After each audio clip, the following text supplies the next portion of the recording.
Como dissemos, a oposição contesta o resultado, alegando irregularidades e dificuldades de acesso às atas eleitorais. Em resposta, Maduro culpou agentes internacionais pelo que chamou de ataque massivo contra o sistema eleitoral. O resultado gerou críticas de líderes internacionais que exigem transparência no processo. Para falar sobre a realidade política e a tensão que existe nesse momento na Venezuela, vamos conversar com o especialista em direito eleitoral, Acácio Miranda da Silva Filho. Oi, Acácio, boa tarde, obrigada por participar aqui com a gente. Boa tarde, Neila. É um grande prazer falar com você e com os nossos queridos da audiência.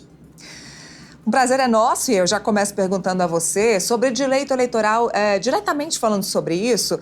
Existe alguma forma de contestar a vitória de Nicolás Maduro, alguma forma de que os venezuelanos possam contestar essa vitória? Isso ainda pode mudar? Esse resultado pode mesmo mudar? Neila, é importante a gente separar a teoria da prática. Na teoria, os venezuelanos têm dois caminhos. Primeiro, contestarem este resultado através de uma recontagem na própria CNE, que é a Comissão Nacional Eleitoral Venezuelana, mas nós sabemos que neste cenário a possibilidade de reversão do resultado é muito pequena, e há um segundo caminho, essa contestação, que é um caminho através dos organismos internacionais. Você leu há pouco quais países contestam o resultado e quais países já aceitaram este resultado.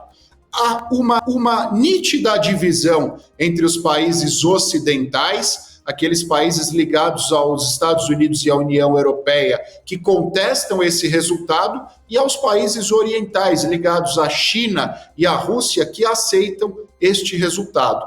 Como os organismos internacionais estão mais ligados aos ocidentais, há essa possibilidade de discussão. Contudo, o resultado prático desta pode não acontecer. Isso pode não acontecer, por quê?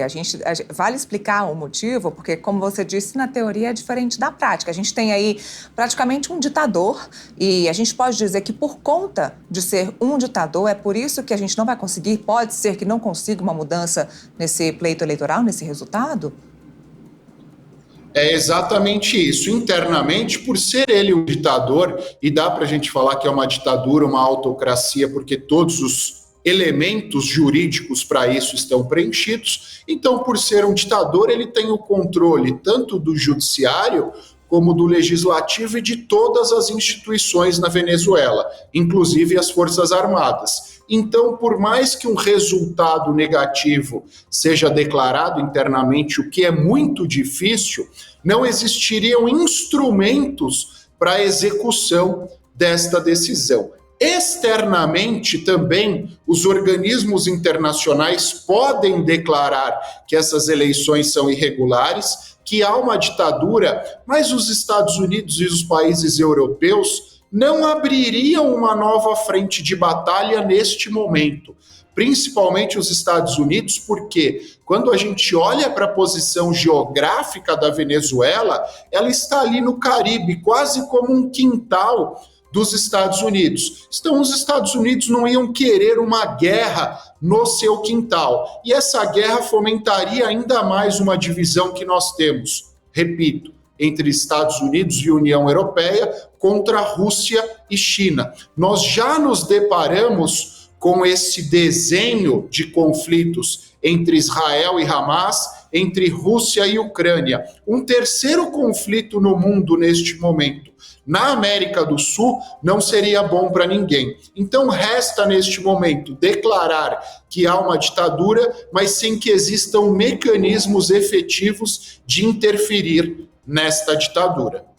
Acácio, nós vimos declarações polêmicas aí de Nicolás Maduro antes das eleições, antes desse domingo, falando que não aceitaria que países vizinhos interferissem na Venezuela, falando para o presidente Lula tomar um chá de camomila e dizendo que não aceitaria perder, que poderia acontecer até um banho de sangue. Esse tipo de fala, de ameaça, não pode ser contestada também?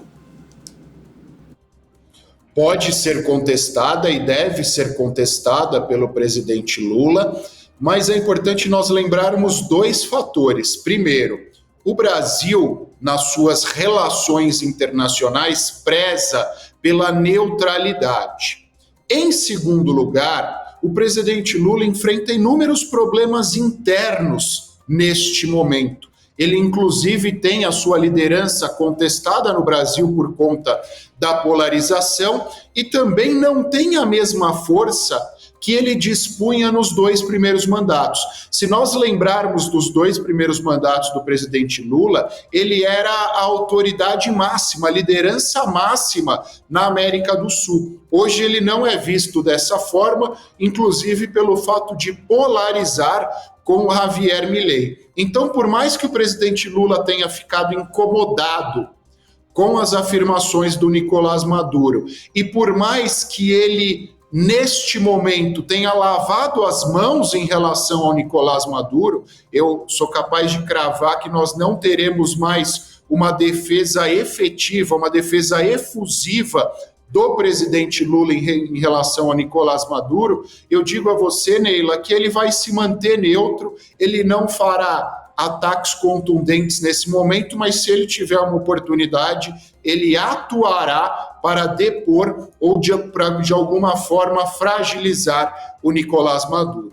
Mas, repito, por uma questão de neutralidade institucional do Brasil, o Amorim está lá fazendo esse meio de campo, ainda não declarou que há fraude e acho que o Brasil irá um pouco nesse sentido. Cássio, pelo que você está dizendo e o que a gente vai ver sim Nicolás Maduro no poder e, como você disse, é um jogo interessante aí de xadrez. Não é uma disputa de poder. Como você disse, o presidente Lula pode usar uma oportunidade ou oportunidades para tentar enfraquecer, então, Nicolás Maduro. O jogo, ele funciona de uma outra forma e, claro, a gente continua acompanhando e pede sua ajuda para as próximas entradas aqui no Boletim. Fique à vontade, Neila, é um prazer, a geopolítica é um grande xadrez, então ações como essa fazem parte desse xadrez. Eu estou sempre à disposição, querida, muito obrigado.